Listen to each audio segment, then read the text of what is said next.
Senang bisa bersama-sama pada saat ini kita belajar bersama buku PowerPoint untuk triwulan ini, triwulan keempat. Kita belajar rahmat Allah adalah sebuah pemberian. Nah, sahabat, ini judul yang diberikan tidak ada lagi rahasia. Pernah Pak tidak kita punya rahasia gitu ya. Orang-orang nggak tahu semuanya ya. Kita pikir oh ini orang-orang nggak ada yang tahu. Tiba-tiba ada yang tahu. Terus kasih tahu, oh kamu tadi begini nih katanya. Nah, itu kita gimana reaksi kita? Ya. Apakah reaksi kita langsung enggak begitu ya? Atau kita awas ya kalau kasih tahu orang lain ya. Atau kita punya reaksi apa kalau ada rahasia yang kita simpan kemudian orang lain tahu. Pelajaran sekolah sahabat kita pada saat ini memberikan akan hal itu.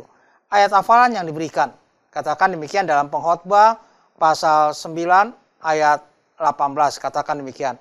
Hikmat lebih baik daripada alat-alat perang, tetapi satu orang yang keliru dapat merusakkan banyak hal yang baik. Katanya satu orang saja yang keliru itu bisa merusakin semuanya. Jadi pelajaran kita memberikan, pernah nggak kita melakukan hal itu yang akhirnya merusak semuanya? Oh, emang nih rombongan ini nih orangnya begini-gini. Padahal hanya satu orang, itu juga dia melakukan satu kesalahan saja. Pelajaran kita memberikan mengenai Raja Daud. Raja Daud, dia melihat seorang wanita, kemudian dia ingin memilikinya. Pada waktu dia ingin memilikinya, maka dia suruh suami daripada wanita ini yang juga prajurit untuk ditempatkan di bagian depan. Ya. Dia suruh komandannya untuk tempatkan bagian depan supaya dibunuh. Kemudian dia akan ambil istrinya untuk menjadi istri dia. Istri prajuritnya untuk jadi istri dia. Nah, kita mengetahui bahwa Daud bikin strateginya begitu mulus, pokoknya nggak ada yang tahu. Ya. Nah, kemudian dia sudah nikmati, ya, dia rasa aman, orang-orang nggak tahu. Tapi sebenarnya orang sudah boleh ngomong-ngomong, ya, sudah boleh ngomong-ngomong. Ya, mungkin kalau di sekolah atau kalian sedang sekolah, ya, kemudian lihat hal ada yang nyontek lainnya, pikir nggak ada yang tahu nih, ya. Padahal teman-teman di belakang kita pada tahu kalau kita nyontek. Ya. Daud pun demikian, dia rasa nggak ada yang tahu, padahal orang sudah mulai ngomong-ngomong. Sampai akhirnya Tuhan mengutus Nabi Nathan. Nathan datang, kemudian dia kasih perumpamaan. Perumpamaan dalam 2 Samuel pasal 12 diberikan. Ya. Kalau kita membaca ayat yang pertama. Tuhan mengutus Nathan kepada Daud.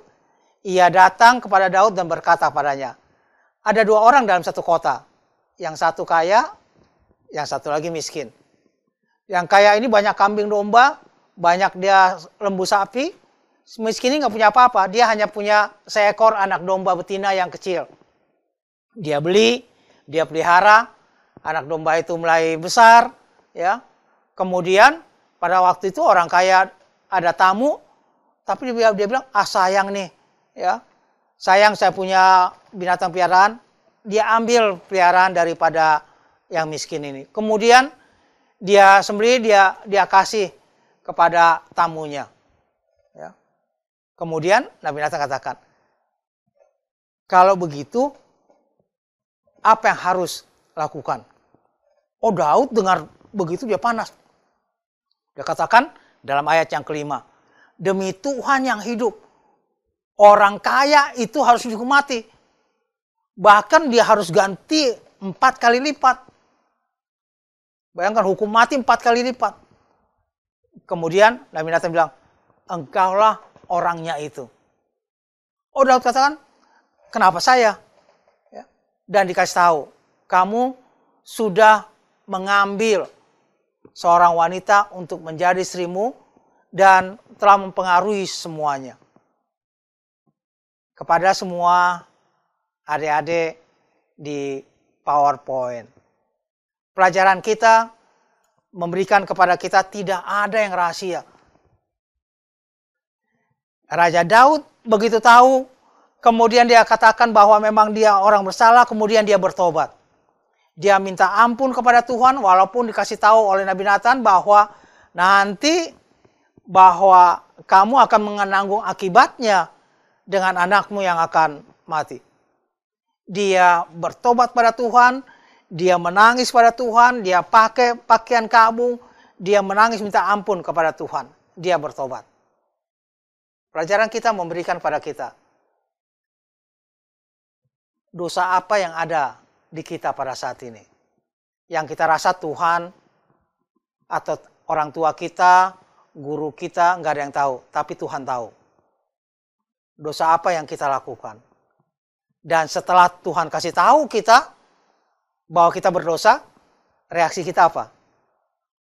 Apa kita bertobat seperti Daud? Atau kita malah tambah marah kepada Tuhan atau kepada orang atau kepada orang tua yang memberitahukan dosa kita? Saya yakin dan percaya semua kita, anak-anak semuanya, dimanapun pada saat ini berada, bahwa kita akan bertobat kepada Tuhan, mengakui dosa kita, minta ampun itu, kalau kita berdosa kepada orang tua kita, minta ampun pada orang tua kita, kepada guru kita, kepada teman kita, juga kita minta ampun kepada Tuhan, untuk Tuhan boleh menghapuskan dosa-dosa kita. Pelajaran Sekolah Sahabat kita memberikan inti daripada pelajaran ini.